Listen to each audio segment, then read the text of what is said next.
Bom dia, o prazer é todo meu de estar com vocês na TV Assembleia Legislativa de São Paulo, à disposição para a gente bater um papo sobre mobilidade urbana durante esse período de crise. E justamente é isso que eu já te pergunto. A gente já abre essa nossa entrevista, Sérgio, falando disso. A gente sabe que nesse momento também é muito impactado os transportes, o transporte público, o transporte nas cidades. A gente vê que cada estado está reagindo de um jeito. Como é que a gente protege os sistemas de mobilidade urbana nesse momento da Covid-19? Então, você colocou muito bem, um dos setores mais atingidos pela pandemia é o setor de transportes, especialmente o setor de mobilidade urbana. Antes mesmo da crise, o setor de transporte público já vinha enfrentando uma diminuição da demanda de passageiros, uma diminuição da sua sustentabilidade financeira.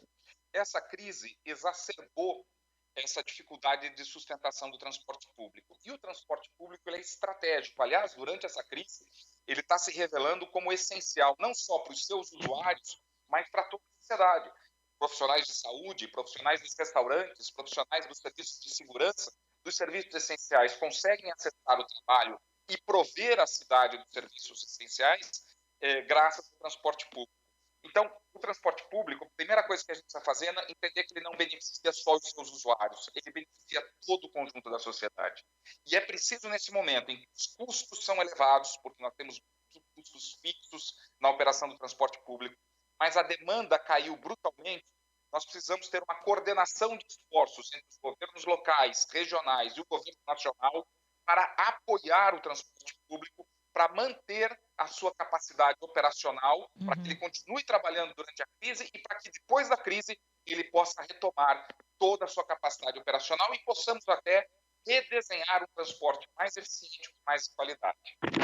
Sérgio, bom dia. Quem fala aqui é a Carolina. Eu gostaria de saber, em relação à lei que agora está em vigor, desde segunda-feira, é obrigatório o uso da máscara em todo o transporte público e também privado aqui no estado e na cidade de São Paulo. Como que vai ser essa fiscalização, né? Porque ficou a cargo das próprias empresas. Vai ser fácil fiscalizar? Olha, eu acho que, primeiro, essas medidas elas são essenciais.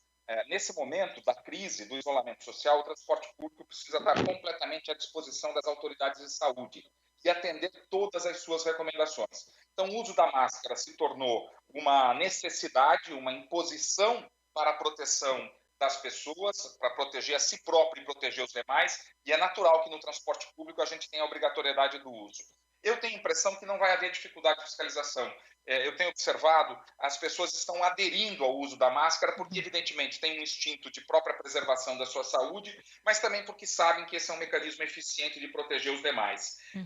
Evidentemente que a fiscalização ela precisa ser feita, nós temos aí os cobradores dentro dos ônibus, os funcionários do metrô e da CPTM nas estações, que podem colaborar, inclusive eu vi que há a possibilidade até de distribuição de máscaras, enfim, as pessoas estão se adaptando. E não só a máscara, como as outras medidas, né? Ter álcool em gel à disposição dos usuários para lavar a mão antes e depois de usar o transporte, estabelecer uma oferta de transporte que diminua a concentração de pessoas, né? Tudo isso são medidas que precisam ser adotadas para a manutenção do serviço em condições seguras para os seus usuários.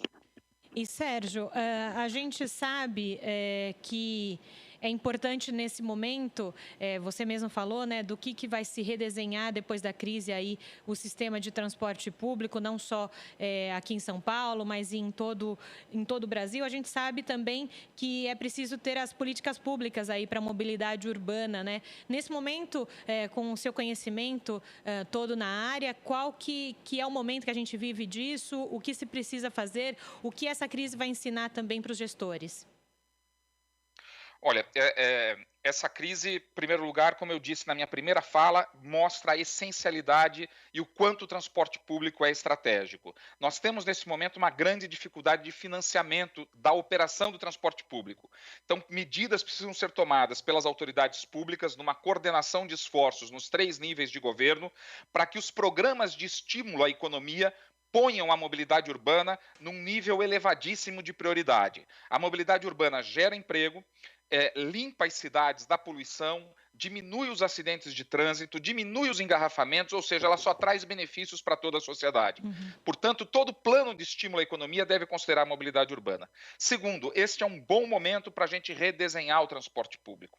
O transporte público vinha perdendo passageiros ao redor do mundo pela competição com os serviços de transporte privado, pela facilidade de comprar motocicletas ou até mesmo comprar carros. Em determinados momentos, houve muita política de incentivo ao uso do transporte individual. Nós precisamos criar infraestrutura para que o transporte público melhore a qualidade. Por exemplo, anteontem eu lia no UOL ou num outro portal de notícias que a Prefeitura de São Paulo conseguiu triplicar sua capacidade de fazer manutenção nas ruas. Pintar faixas, tapar buraco, recapear. Claro, as ruas estão mais vazias.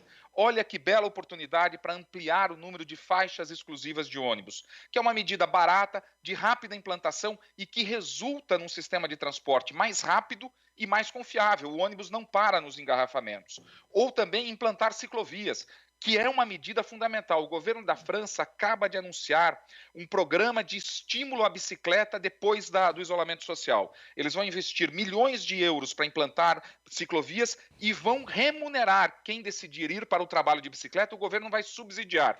E, além de tudo, vão distribuir 20 ou 50 euros, eu não me lembro exatamente, para quem tem bicicleta para fazer a manutenção da bicicleta. Na Inglaterra, as oficinas de bicicleta foram consideradas serviços essenciais, estão abertas. A bicicleta e o pedestre é um meio de transporte muito importante que precisa receber muito mais atenção das autoridades para depois da epidemia. Torna a cidade mais resiliente. A bicicleta e o pedestre, não dependendo de motor, não dependendo da concentração de pessoas, fica mais fácil se locomover. Mas para que as pessoas sejam incentivadas a andar ou pedalar, precisa ter infraestrutura. A calçada é tão importante quanto o asfalto, mas muitas vezes a gente vê a operação tapa-buraco no asfalto e a calçada continua igual, cheia de buracos ou degraus, dificultando a locomoção das pessoas. E, Sérgio, a gente sabe que você conhece também essa questão de mobilidade fora do Brasil. Você falou agora da França, conhece outros sistemas fora do Brasil. Claro, cada um na sua realidade. A gente tem uma realidade econômica também aqui no Brasil, que diferencia dos outros países, óbvio.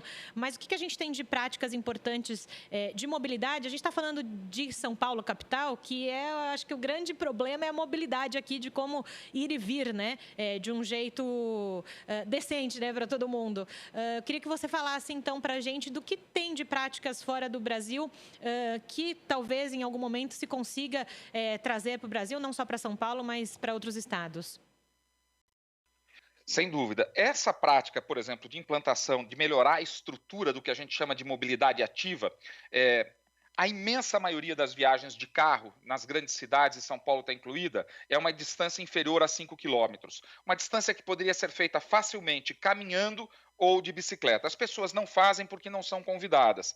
Implantar essas estruturas é muito mais barato do que construir pontes, viadutos e avenidas. Então, as cidades precisam entender que este talvez seja o momento de redesenho das cidades, para que a gente volte desta crise de uma maneira mais limpa do ponto de vista de poluição, mais segura. A gente vê essas mortes do Covid, essa tragédia que se abate sobre o país e sobre o mundo, né? Estamos aí ultrapassando a marca de 7 mil mortos. Só que a gente precisa lembrar que nós perdemos no Brasil aproximadamente 125 pessoas por dia no trânsito. É como se caísse um avião todos os dias no Brasil e nós tivéssemos mortos. Todos os passageiros do avião, nós temos isso no trânsito. Então, nós precisamos repensar este convívio, esta necessidade de locomoção que nós temos. Ela não pode matar, ela não pode ser fatal. E para isso nós precisamos redesenhar as cidades. E o investimento que esses países desenvolvidos fazem em estruturas cicloviárias não é caro. Bogotá, por exemplo, eles têm uma rede cicloviária espetacular e durante o isolamento social, o que eles fizeram? Eles ativaram as ciclovias de lazer, que eles só funcionam no domingo. Eles transformaram em permanente, para incentivar as pessoas a trocar os meios motorizados que geram ou poluição ou concentração grande de pessoas pela bicicleta que fica mais limpa. Então, Esse tipo de investimento não é impeditivo para um país que tem dificuldades financeiras como o Brasil. Pelo contrário, é muito mais barato. Do ponto de vista de transporte público, olhar para os investimentos em infraestrutura, como eu disse, por exemplo, faixas de ônibus, que é algo rápido e barato de implantar, mas também nos programas de estímulo econômico, a gente viu aí o Senado Federal e a Câmara aprovando um vasto programa de estímulo econômico, deveria ser incluído um programa de investimentos audacioso em mobilidade urbana. Por exemplo, criar um programa de eletrificação das frotas de ônibus do Brasil, para que a gente não tenha mais aquele ar poluído que mata muita gente nas cidades, para que a gente volte com sistemas mais limpos. E isto gera emprego e desenvolvimento. Se o governo federal anunciasse um plano de financiamento para aquisição de ônibus elétricos massivo, 5 mil, 10 mil ônibus nos próximos 3, 4 anos, a gente iria movimentar a indústria elétrica de ônibus, novos fornecedores surgiriam, empregos, e isto resultaria em cidades muito mais limpas, com muito mais qualidade de vida. Sérgio, e você está falando de ações aqui que foram tomadas, estão sendo tomadas nesse momento de pandemia ao redor do mundo, né? E são ações muito importantes que você falou para o estímulo da mobilidade urbana, também em questão da sustentabilidade dos países. E é um legado, então, positivo, né? Já que a gente pode dizer assim, que essa pandemia pode deixar ao redor do mundo. Você acredita que no Brasil a gente vai conseguir, você falou dessas implantações de ações, você acredita que o Brasil pode conseguir tirar uma lição disso e também tomar decisões de estímulo a andar a pé, a utilizar mais o transporte público e também as ciclovias? Olha, eu não sei se isto vai acontecer, mas é isto que deveria acontecer. Voltar ao normal de antes. Eu não sei se vocês viram uma foto, um gráfico, mostrando o nível de poluição de São Uhum. Paulo antes da epidemia e durante a epidemia. A gente não deveria aceitar voltar para aquele nível de poluição anterior que mata muita gente na cidade. O professor Paulo Saldiva, da Faculdade de Medicina da USP, repete isso insistentemente, a quantidade de pessoas que morrem por doenças respiratórias. Nós deveríamos aproveitar essa tragédia desta crise para voltarmos depois de uma outra maneira.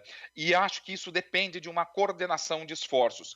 E não só em termos de investimento. Por exemplo, quando começou a epidemia, nós vimos cidades na região metropolitana de São Paulo reagindo de forma distinta. Uhum. Teve cidade que diminuiu a oferta de ônibus, teve Uhum. cidade que suspendeu a oferta de ônibus, o governo do estado de São Paulo operando metrô e CPTM. Uma certa descoordenação. Por quê? Porque nós não temos uma autoridade metropolitana de transporte. Nós temos uma região completamente conectada, a região metropolitana de São Paulo. Ninguém mais sabe onde é a divisa entre Santo André e São Bernardo, e São Paulo e Guarulhos.